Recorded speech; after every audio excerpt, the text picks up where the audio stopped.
Gerų pavyzdžių suaugusiems sėdintiems šiltai namuose ir bambantiems dėl šalto oro ar nevalytų gatvių pasišovė būti vaikai.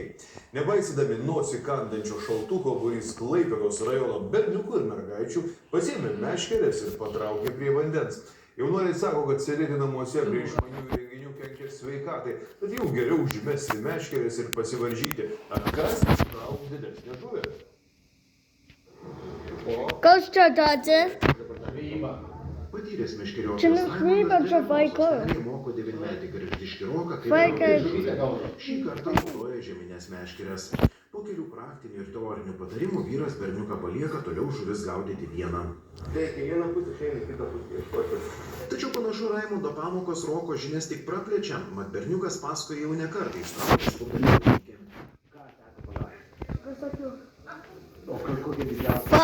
Vaikų draugai gautų super gautų. Ir visai netrukus įrodo, kad tai tiesa. Štai ant Roko kabliuko puikuojasi ką tik ištrauktas žuveliokas.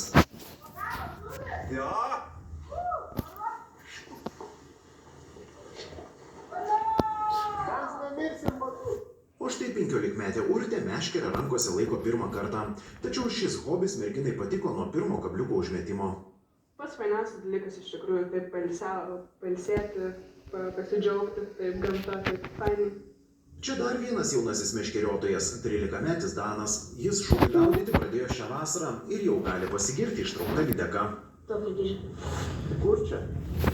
Pilvaros prie. Kas po to lydeką ištiko? Nieko, paleidau. Esat vienas iš tų žvejų, kuris paleidžia? Taip.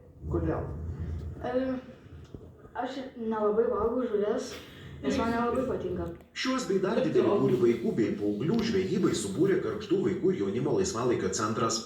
Jo vadovė sako, taip norinti užimti jaunimą, kad šis nesėdėtų namie prie išmanių įrenginių ar kompiuterių, o daugiau laiko leistų gamtoje, net jei šaltukas kanda nosį.